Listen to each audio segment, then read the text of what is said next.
ভালো ভালো কথা বলছেন, ভালো ভালো ডায়লগ দিচ্ছেন, কিন্তু ওনার দুর্নীতির ব্যাপারে তো আমরা কিছুই আর কিছু হলো না।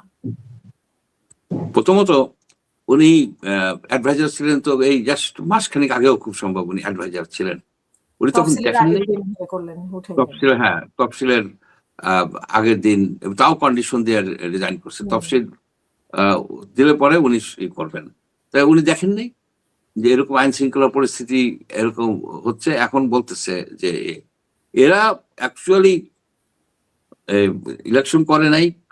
কেউ কেউ বলেন, আমারও ধারণা তাই, এদের সম্পদের হিসেব দিতে হয়, একটা হিসাব নিয়ে একটা এস্টিমেট দিতে হয়। এই জন্য হয়তো ওনারা এর মধ্যে যান নাই। আর একটা আছে যে কোথায় থেকে ইলেকশন করবে। আসিফ মাহমুদ তো প্রায় রাষ্ট্রের প্রায় 800 কোটি টাকা ওই মুরাদনগরে দিলেন একবার, আবার এদিকে ঢাকা 10-এ ধানমন্ডি এলাকায়ও অ্যালট করলেন তার দেশের থেকে। এগুলো তো সব বৃথা গেল। কোনো জায়গায় উনি বুঝতে পারছেন যে কোনো জায়গায় উনি জামানত বাসায় আনতে পারবেন না, সেজন্য ইলেকশন করে নাই। সেই জন্য ইলেকশন করে নাই। মাহবুজা তো তাই বুঝতে পারছেন যে উইন করতে পারবে না, তখন কি হবে। বরং ভবিষ্যতের গর্বে থাকলো একটা যে হ্যাঁ তারা এটা উইন করতে পারতাম, এই কথা তো বলতে পারবে। আর যে উইন করে হারে যায়, জামানত বাজেয়াপ্ত হয়ে যায়, সে কথা তো আর হবে না, বলতে পারবে নতুন করে চিন্তা করতে চায় মাহফুজ আলম। মানে নতুন করে ফেসবুকে স্ট্যাটাসে দেখলাম যে উনি নতুন করে ভাবছে কি করা যায়। নতুন করে কি ভাবছে, নতুন করে বঞ্চিত হয়েছে, জামাতের সাথে জোট করেছে, এইজন্য এনসিপির সাথে যায়নি, এরকম একটা স্ট্যাটাস দিল। হলো কি যে ইসলামিক দল, উনিও তো একজন ইসলামিক পন্থী লোক আর কি। উনি আপনার মাদ্রাসার ছাত্র, এই মাদ্রাসা দেওবন্দপন্থী, বরিশালের না, উনি বাড়ি নোয়াখালী, কিন্তু উনি বরিশালের যে মাদ্রাসাটা আছে না, আপনার নামটা ভুলে যাচ্ছে, ওই মাদ্রাসার ছাত্র। এরা আবার দেওবন্দি। এদের মধ্যে কিন্তু পার্থক্য আছে, আমরা এগুলো বুঝি না। আমরা দেখি যে দাড়ি টুপি দেখলে সবই এক মনে হয়, কিন্তু আসলে তো তা না।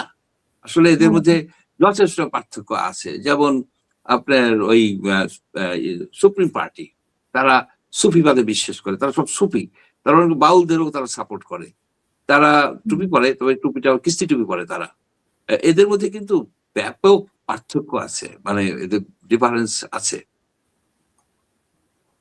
যে আপনার কাছে আরেকটি বিষয় যে শুনতে চাই, যে সর্বশেষ মাহফুজ আলমী বলছেন যে হাদি হত্যার পরে উনি ভয় পেয়েছেন, এই জন্য ঘর থেকে বের হন না। 2 দিন আগে একটা সেমিনারে উনি বলতেছিলেন। আর হাদির ব্যাপারে যেটা, হাদির বিচারের পরিবর্তে আমরা আজকে দেখলাম যে হাদির ভাই যুক্তরাজ্য বার্মিংহাম হাই কমিশনে উনি সেকেন্ড সচিব হিসেবে উনি পোস্টিং পেয়েছেন চুক্তিভিত্তিক। তো এখানে কি হাদির বিচার থেমে গেল কিনা? আর মাহফুজ আলমের ভয়ের কারণটা কি? মানে হাদি হত্যার সাথে ওনার সম্পর্ক কি? আচ্ছা, প্রথমত যে মাহফুজ আলম যে এত ভীতু একটা লোক, এটা আমার ধারণা ছিল না। যারা উনি একজন জুলাই যোদ্ধা, শেখ হাসিনার সব মানে সে বাহিনীর এগেনস্টে ওনারা কাজ করছে, ছাত্রলীগের এগেনস্টে, যুবলীগের এগেনস্টে, এসব বাহিনীর এগেনস্টে এরা আন্দোলন করছে। তো উনি এখন ভয় পায় কেন? এই ভয়, বললাম না যে ভয় সংক্রামক, ভয় পেয়ে গেছে। এই ভীত লোকরা কোনো কিছুই করতে পারবে না। ভীত লোকের কোনো ফলোয়ার থাকে না। সাহসের দরকার আছে, এইসব যে কোনো কাজ করতে গেলে সাহসের দরকার আছে। আর এই আরেকটা কি বললেন যে এই হাদির ভাইয়ের একটা পোস্টিং হয়েছে যুক্তরাজ্য বার্মিংহাম হাই কমিশনে, তাহলে বিচার কি এখানে থেমে? বিচার পরের কথা, কিন্তু এটা পাইলো কোন কোটায়?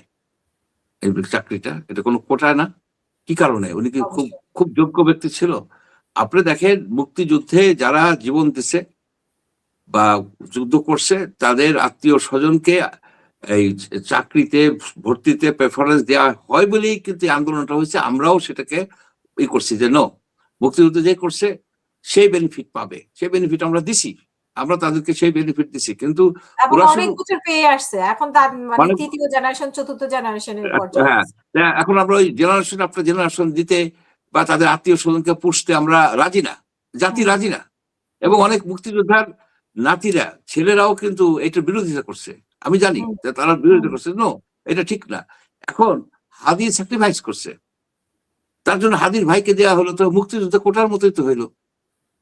এখানে জুলাই কোটা হইলো, এটা জুলাই কোটা হয়ে গেল। এই কোটা প্রথার এগেনস্টে আমরা এত যুদ্ধ করলাম, এত কথা বললাম, মানে আমাদের লাইফের একটা সময় ব্যয় করছে কোটা, ওই ইসের সেই কোটা সিস্টেমটা চালু করে দিল। ফার্স্টে এসে ডক্টর মোহাম্মদ ইউনূস, তার হাটহাজারী থেকে 4-5 জন না 3 জন অ্যাডভাইজার, চিটাগাং এর থেকেই তার বেশিরভাগ অ্যাডভাইজার নিল, রাইট? এখানেও তো একটা কোটা প্রথা করছে। চিটাগাং হইলে, এনজিও হলে, তার আত্মীয় হলে, তার পরিচিত হলে সে অ্যাডভাইজার হইতে পারছে এখানে। অথচ এই আন্দোলনটাই হয়েছে, উনি চিফ অ্যাডভাইজারই হয়েছে কোটা বিরোধী আন্দোলনের ফলে। আপনি দেখেন এই সাবকন্টিনেন্টে এরকম অনেক ঘটনা ঘটে। আমাদের মহাত্মা গান্ধী, এই যে ভারতের যে মহাত্মা গান্ধী, উনি সবসময় শান্তির কথা বলছেন, অলওয়েজ শান্তির কথা, যুদ্ধ চায় না, শান্তি চায়। ওনার মৃত্যুর পরে কামানবাহী গাড়িতে করে, শকটে করে ওনার ডেড বডি এসে নিয়ে আসছে ওই যে এই করার জন্য, দাহ করার জন্য। যে লোকটা হোল লাইফ শান্তির কথা বললো, পিসের কথা বললো, মৃত্যুর পরে তাকেই কামানবাহী গাড়িতে করে সেই তার যে শ্মশান ঘাট সেখানে নেওয়া হলো। এইখানে দেখেন এই ছাত্ররা, জনগণ এই কোটা বিরোধী, বৈষম্য বিরোধী আন্দোলন করলো, সরকারের পতন ঘটাই দিল, ব্যাপক লোক মারা গেল সে কোটার বিরুদ্ধে। ঠিক সেই সরকারটা গঠিত হইলো কোটার ইউনুস কোটায়, চিটাগাং কোটায়। এইখানে এই যে এইটাও তো একটা কোটা হয়েছে। হাদির ভাই যে কি ওমর বিন হাদি, না ওমর বিন হাদি, ওমর বিন হাদিকে, সে কি ওই চাকরির জন্য কোয়ালিফাইড ছিল? ওই চাকরির জন্য কি তাকে যে অ্যাপয়েন্টমেন্ট সে ছিল না? ছিল না, কোনো কিছুই ছিল না। সে আমার ধারণা সে ছিল না, কারণ এই যে অ্যাসিস্ট্যান্ট এটা তো আপনার ফরেন সার্ভিসের লোক যাবে সেখানে, রাইট? সেটা তো ফরেন সার্ভিসের লোক যাবে, উনি কি ফরেন সার্ভিসে ছিল না? তাকে এখানে দেওয়া হলো। ছাড়াও কিছু মানে পলিটিক্যাল কোটা আছে, মানে ইয়ে থাকে আর কি হাই কমিশন গুলোতে। তো এগুলি থাকে, এগুলি আসলে তো লেজুর ভিত্তি করার জন্য নেওয়া হয়, অনেক কোয়ালিফাইড হতে হয়, অনেক কোয়ালিফাইড হতে হয়। আবার মূলত এদেরকে লেজুর ভিত্তি করার জন্যই নেওয়া হয়, এবং এরা লেজুর ভিত্তি করেন। আপনি যতগুলি দেখছেন যে আপনার যে ওই যে লুৎফর রহমান রিটন ছিল আওয়ামী লীগের হিসেবে কানাডায়, তারপরে গেল আপনার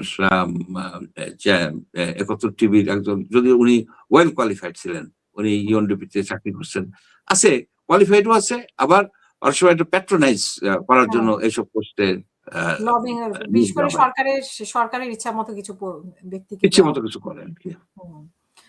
অসংখ্য ধন্যবাদ। আমরা শেষ করবো ডক্টর মঞ্জু চৌধুরী, আপনার শেষ বক্তব্য আজকের অনুষ্ঠানের জন্য প্লিজ। না, আমি যেটা দেখতেছি যে রাজনৈতিক ফিল্ডে, রাজনৈতিক অঙ্গনে একটা নৈরাজ্যকর অবস্থা চলতেছে। কে কোথায় যাচ্ছে আমরা ঠিক বুঝতে পারতেছি না। যখন লাস্ট ডেট যাবে, 2 দিন পরেই লাস্ট ডেট আপনার উইথড্র করার, তখন বোঝা যাবে কোন কোর্টে কারা আছে, কি আছে না আছে, একটা চিত্র ফুটে উঠবে। এবং জাতীয় পার্টির ওইটা যদি সেটেল হয়ে যায়, তখন বোঝা যাবে যে ভোটটা কিরকম হবে।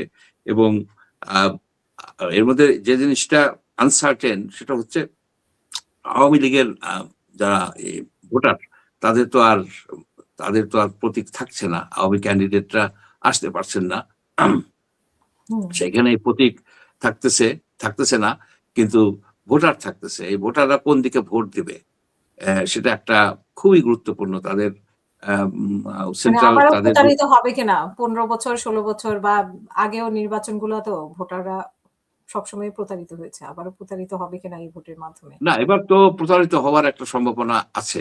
আপনি যখন একটা 1/3 ভোটারকে আপনি ভোট দিতে, তার পছন্দ মতো ভোট দিতে দেন না, সেই ক্ষেত্রে তো সেই ইলেকশন তো একটা নন ইনক্লুসিভ ইলেকশন, ইনক্লুসিভ ইলেকশন না। এবং 15 ফেব্রুয়ারি 1996 যে ইলেকশন হয়েছিল, সেই ইলেকশনও কিন্তু ইনক্লুসিভ ছিল না, এবং সেই পার্লামেন্ট মাত্র 13 দিন টিকছে। এই যে ত্রয়োদশ সংসদ, এটাও হচ্ছে 12 ফেব্রুয়ারি। এই 12 ফেব্রুয়ারি কি 15 ফেব্রুয়ারি ইলেকশনের মতো দিকে যাবে কিনা, সেই প্রশ্ন কিন্তু থেকে যায়। যদি জাতীয় পার্টিকে বাদ দেওয়া হয় কোনো কায়দায়, তাহলে কিন্তু এই নির্বাচন একটা শঙ্কার মধ্যে পড়ে যাবে। তখন জামাতের হাতে সব একটা বিরাট শক্তি এসে যাবে। সে যদি বলে আমি ইলেকশনে যাব না, তখন ইলেকশন বাতিল করা ছাড়া শুধুমাত্র বিএনপি কে নিয়ে ইলেকশন হবে না, আর যা কিছুই হোক, তখন ইলেকশন বাতিল হয়ে যাবে। এটা নির্ভর করতেছে এই রিটটার রেজাল্ট কি হয়।